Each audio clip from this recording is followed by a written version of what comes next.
Okay, so to start out, Brody, I'm going to talk about diasynchronic logic. So just to begin, before I get into what this actually is, it's going to be kind of this temporal logic that works on two different time scales. But to talk a little bit about the motivation, the main point here is that I want to be able to have a logic that models agents that reason with cognitive control. So this is kind of your metacognition. You want to be able to not just reason, but reason about your reasoning and kind of control that reasoning process. But I also want to have an agent, also want to be able to model agents that can reason in what I'm going to call thick time. So this is kind of involved in trying to model some notion of self-awareness. And basically, rather than having reasoning happening in a single instant, we're going to want to have reason happening in sort of these very short intervals, which are long enough for some kind of self-awareness to arise. So I'll say a little bit more about both of those. From the point of view of cognitive control, I want to talk about agents which have three properties. So in the first place, I want reasoning to be temporal. In particular, I want to model agents that reason step by step. So if I've got a knowledge base, let's say I start with some basic axioms of arithmetic or something like that.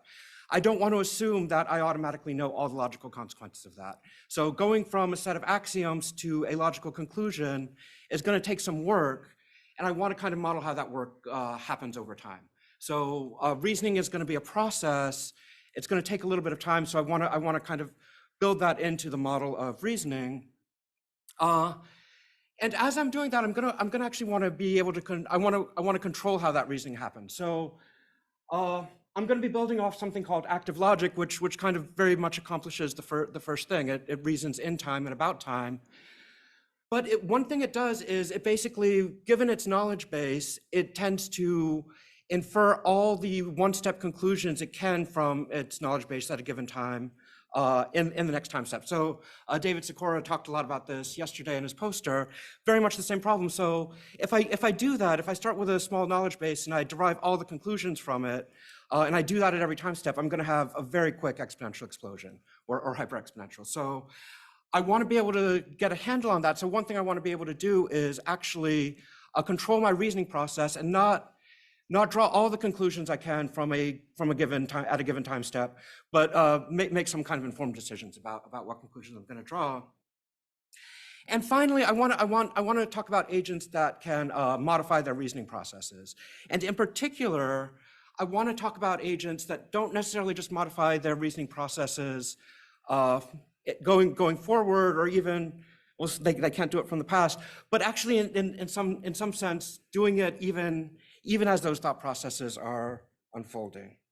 So that's the thick time piece. So let me say a little bit about that. So this actually comes from a paper I wrote with Mike and Don Perlis back in 2013, and one of the things we were looking at is what are the different ways that some kind of entity could have some sort of track of its temporal unfolding.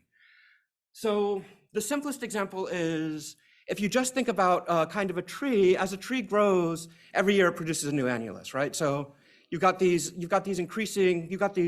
rings, you get a new one every year. So in a tree, there is going to be kind of a record of it growing year after year. It's going to have that record, but it's not acting on it. It's not actually doing anything with that knowledge. It's not even going to be it's not even going to have any awareness of that knowledge, as far as I know. But then maybe moving up in sophistication a little bit, we can think of some sort of reasoning system that keeps a record of all its past reasoning. So, it records every inference it makes, and maybe at some point it kind of looks back, it does a little bit of reflection, and it says, well, every time I was thinking about politics, things didn't go well for me, so maybe I'll go a different direction or something like that.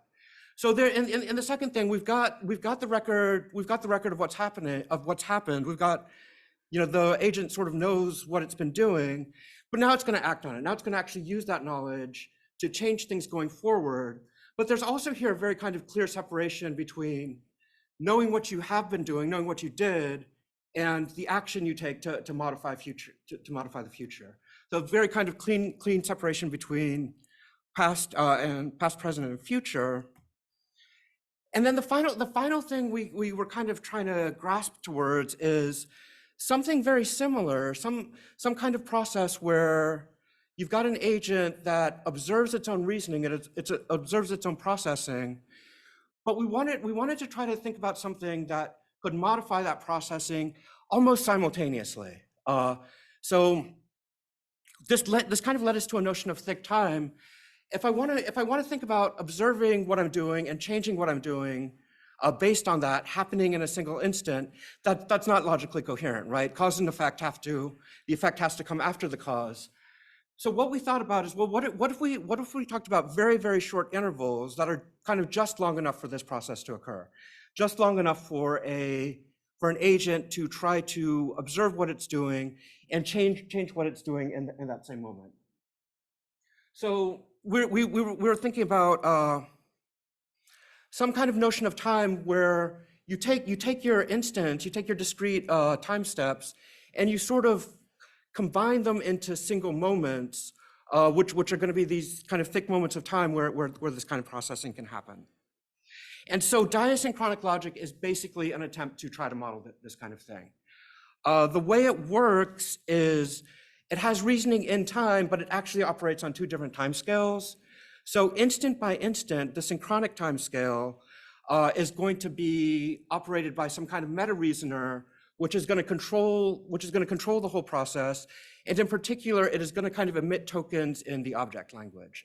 So we've got kind of two languages. We've got a meta language on the synchronic level and a diachronic language at kind of the momentary level. And the whole game is to try to bring these together and see how things go. So I think that's pretty abstract. So I will kind of, well, maybe I won't. I will at least breeze through some of the formal definitions, but let me at least give an example. Maybe if I'm lucky, I'll give two examples to just kind of show what I'm thinking about. And yeah, like many people have said, if you want the technical details, they are in excruciating detail in the paper. So, okay, first of all, I'm not sure. Do people here know active logic? Is this commonly known, or is this just kind of a small subset? Okay, so basic game with active logic is you have reasoning happening at a particular time. I have to stay close to the mic, don't I?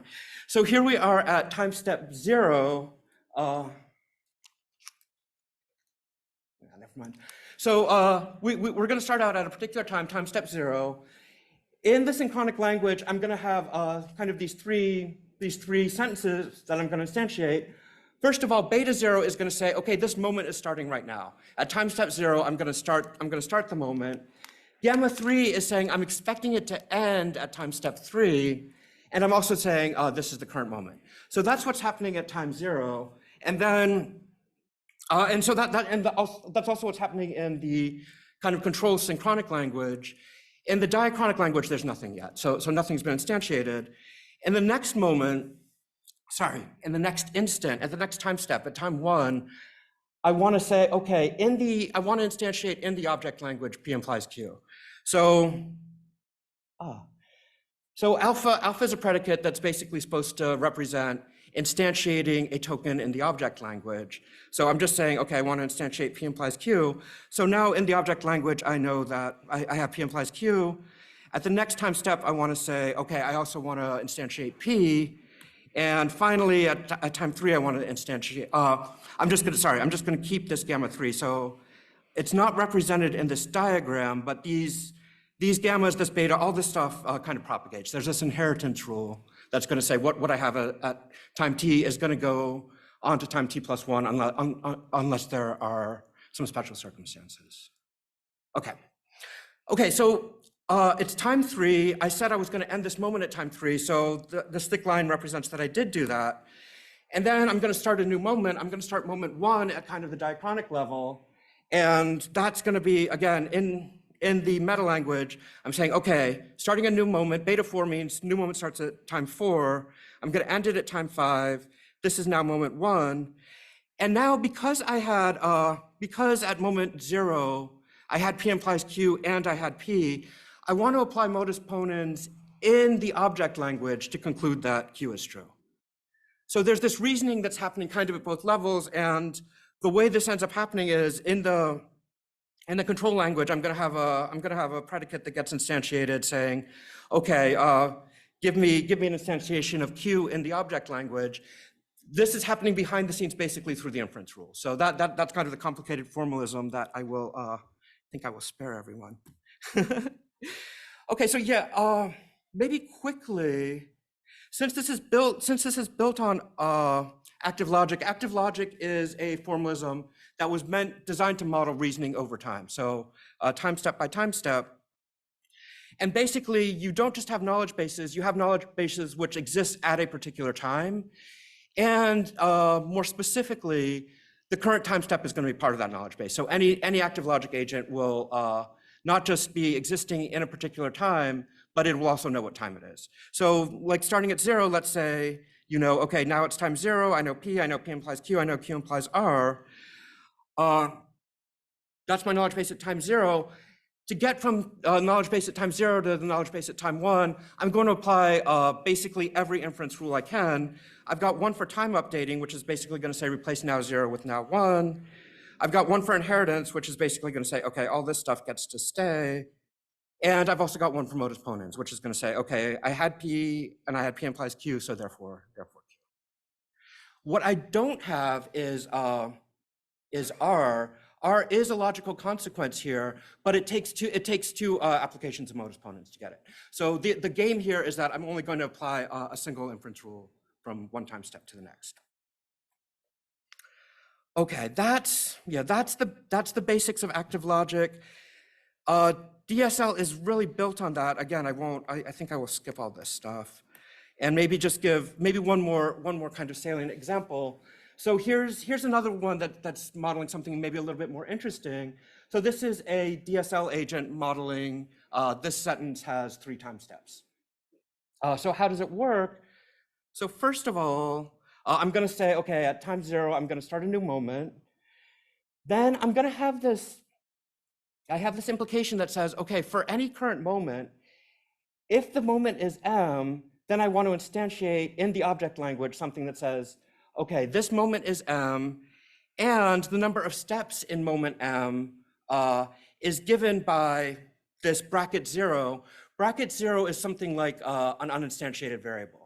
So what I'm going to have to do is I'm going to have to fill that in by calling some external function, and I'll show you how that works.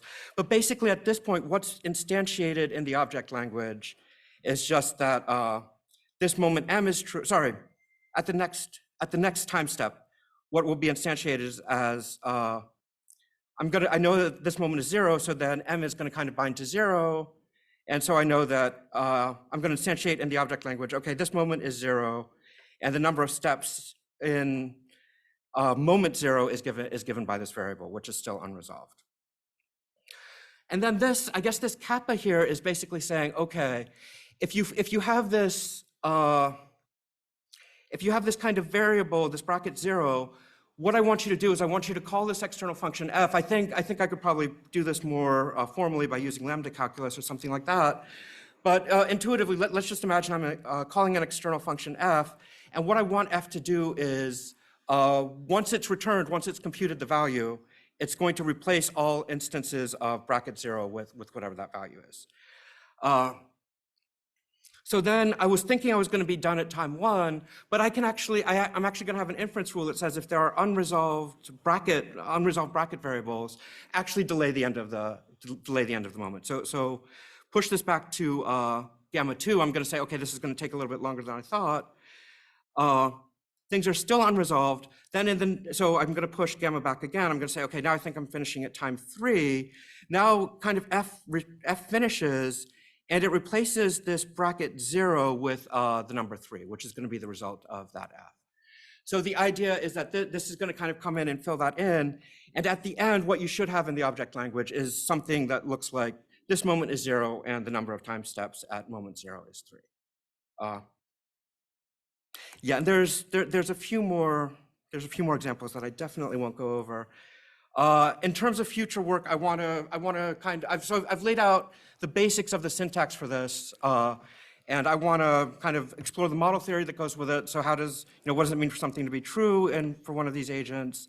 I want to actually implement this in a computer. It's very much all on paper right now. And the original impetus for this was kind of looking at self models. I'd like to kind of see how that can be brought to bear on that.